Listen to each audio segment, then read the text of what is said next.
Sean and I are starting a celebrity life abroad with his $3 million. I can't survive if we stay together and divorce. Want to know our address? Lick my shoes first. What? What are you talking about? What do you mean? I couldn't make heads or tails of what Sissy, my mother-in-law, was saying. There was no sign of her preparing for a life abroad or saving money.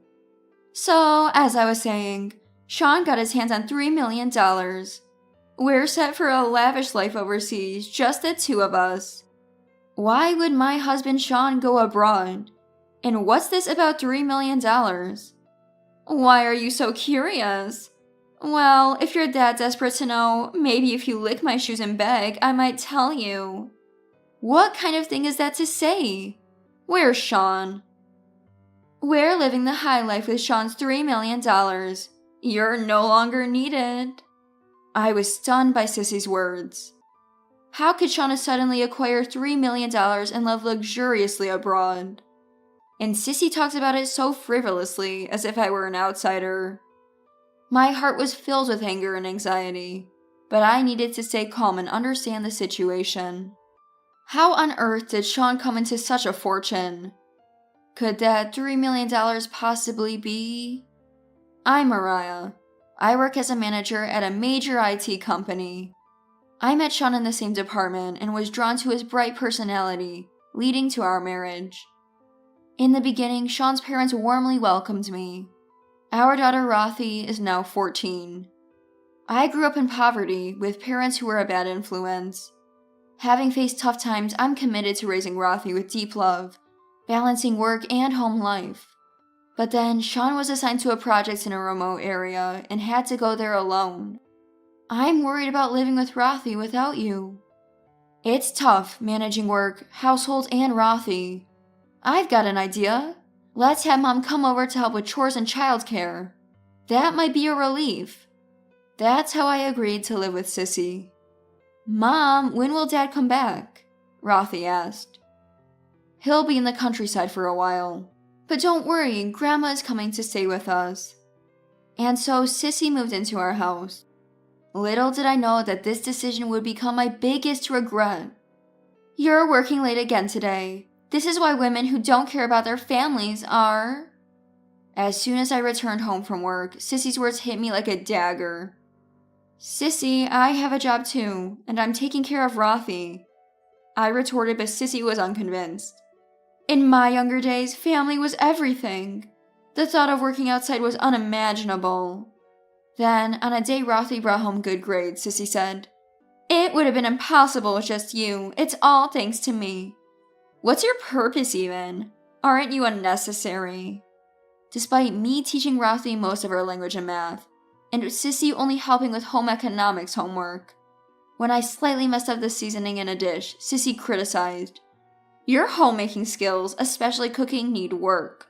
How did you and Sean manage before? Sissy, I'm doing my best, and everyone has their own way of managing household chores. My frustration reached its peak. Make sure you educate her properly. Sissy even started complaining to Sean. Mom, Mariah is working too. Try to understand a bit. Sean said, trying to reason with her, but it wasn't enough for me. Living together, my relationship with Sissy steadily deteriorated. With Sean far away, I felt increasingly isolated. One day, I called Sean for advice. Hello? Is now a good time? Yeah, it's fine. What's up? It's late. I've been getting criticized by Sissy about the housework, and it's starting to stress me out. Sorry, Mom's always been a bit harsh, but she might have a point. Don't worry too much, just go at your own pace. Taking some comfort in Sean's words, I resolved to persevere in my daily life. I spent my days longing for Sean's return. As Sean's absence stretched on due to a solo assignment, I continued to live my everyday life with Sissy. However, during Sean's absence, the pressure of Sissy's words intensified, and I grew increasingly exhausted from the stress. Sissy criticized everything I did, from morning till night, finding fault in all I undertook. When I made Sean's favorite mixed rice, she coldly remarked, This is terrible. Who'd eat this? And if I took even a short break, A woman who can't handle her housework has no right to rest, she would snap. I never had much confidence in household chores. Sean used to laugh off my shortcomings, but in front of Sissy, they were inexcusable. I think Sissy's harassment stems from her excessive love for Sean. She seems unable to accept that Sean has left her for marriage. It's a stark reminder not to become such an overbearing parent. One day, after some shopping at the local mall for relaxation, Sissy found out. As I arrived home, she was waiting furious. Unbelievable! Going out to play when Sean's not home. What about the housework? I thought I needed a break. A break? In this situation? With your uselessness, I'm struggling here. Afterward, I found myself waiting for a call from Sean. I believed hearing his voice would bring me some relief, but what he said was unexpected. Things aren't going well with the projects here, and I've gotten into gambling and debt. What? Gambling and debt? How bad is it? What about our life? Rothy's future? I'm sorry, I'm really sorry. I'll figure it out, just trust me. How exactly will you fix it? How much debt? I'm working on a solution. Despite thinking of Sean as someone far removed from gambling, always sincere and dependable. Since we met, he never once was late for a date, and after we started living together, he always came home right after work. Whenever I cooked or did laundry, he never failed to express his gratitude. I married him because of his sincerity and earnestness. But during Sean's absence, no matter how hard I tried, Sissy's criticisms never ceased. To think someone useless like you married Sean, I can't believe it. Despair swirled in my heart. Ever since Sean started his solo assignment, I endured Sissy's harsh daily criticisms. And Sean's recent confession only deepened the despair in my heart. His gambling debt problem. And then Sissy's relentless condemnations following it. Unable to endure any longer, I left the house in the middle of the night and sat on a bench in a nearby park crying. One day, Sissy discovered my secret. At dinner, she confronted me with it. You used to work at a club, didn't you? A mother like you working there, how shameful. Why do you know that? I showed your photo to an acquaintance while talking about Sean's useless wife. They recognize you. Seems you were incompetent even at the club. In the past, fed up with a mother who hardly worked and just played with men, I left home and lived alone. I was struggling financially and worked at a club. It was my past before marrying Sean. A secret even Sean didn't know. I was at a loss for words. I had never imagined Sissy finding out about my past work. And using that past as a weapon, she attacked me further. I can't accept a woman like you as my granddaughter's mother. I'll tell Sean and get you thrown out of the house. My heart sank further into despair. My marriage to Sean, all my efforts, and our future together. It all felt like it could be taken away by Sissy's single statement.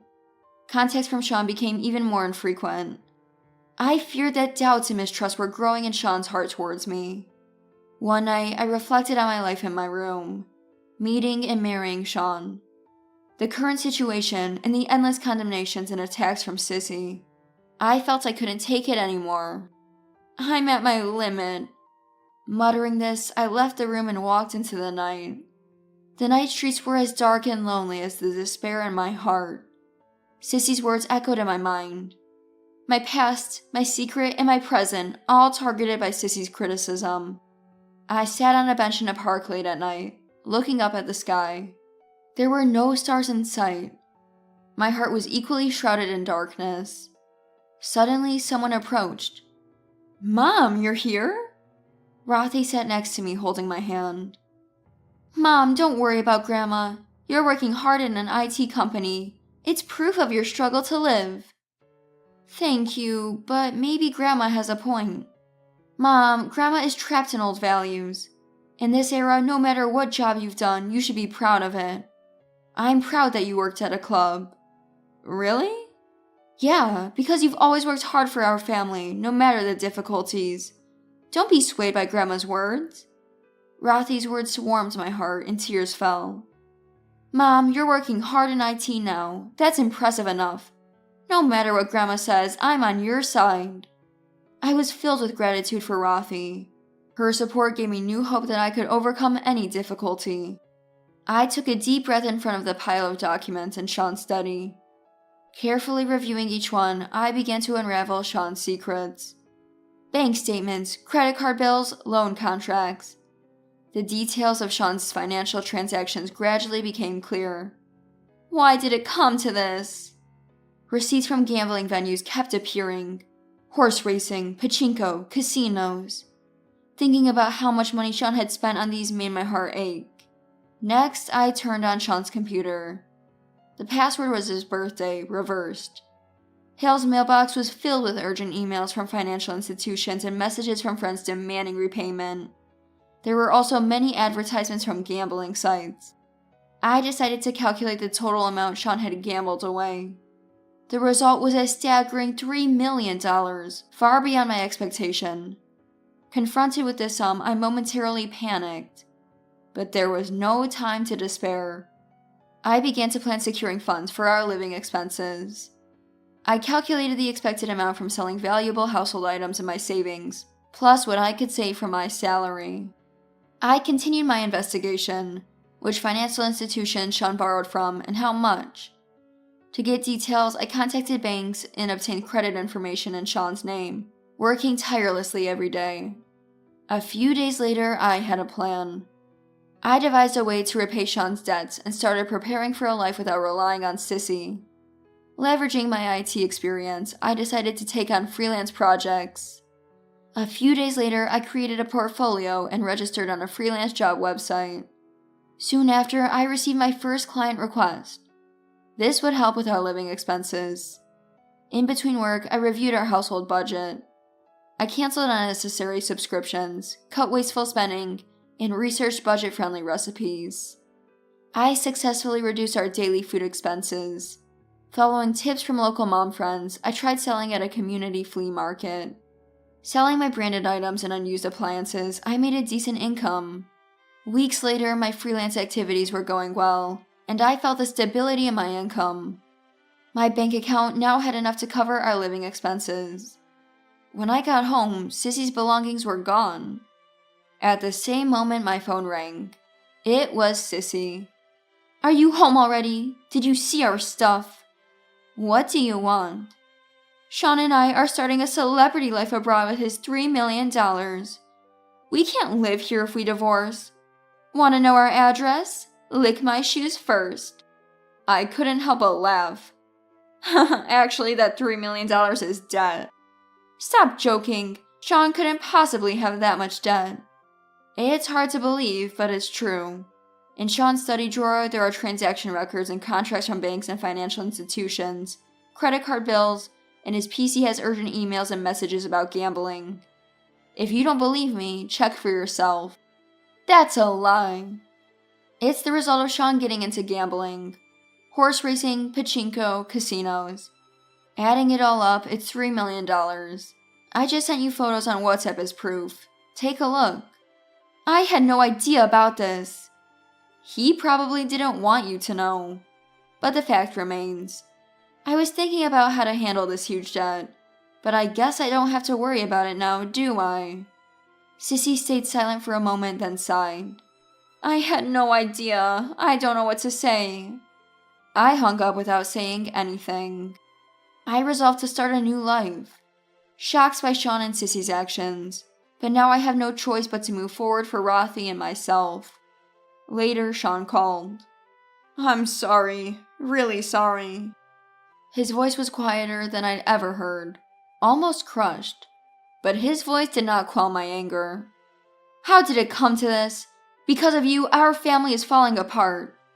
I didn't think it would come to this, but when I decided to go abroad with Mom, I couldn't see a future with you and Rothy.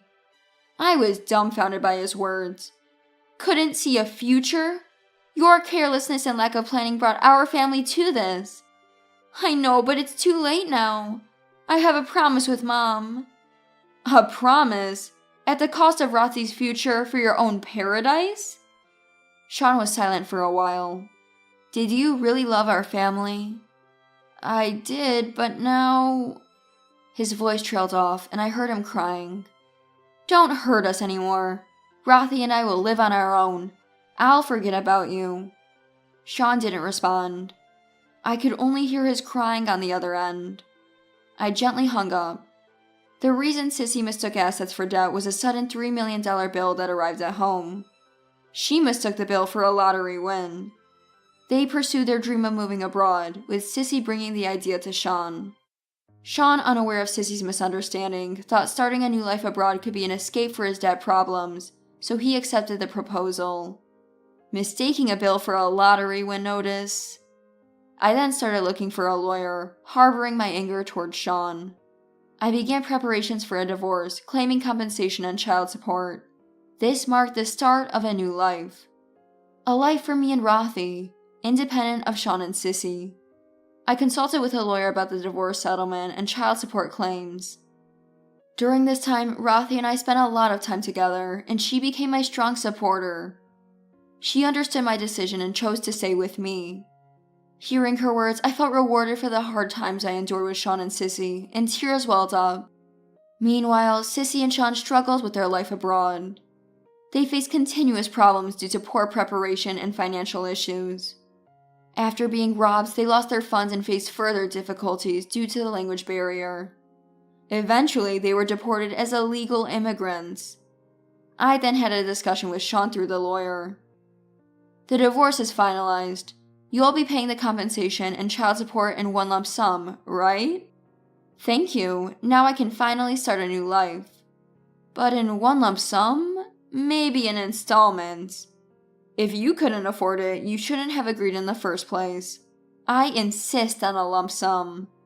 Sean later took on more debt, borrowing from dubious lenders, almost like something out of an urban legend.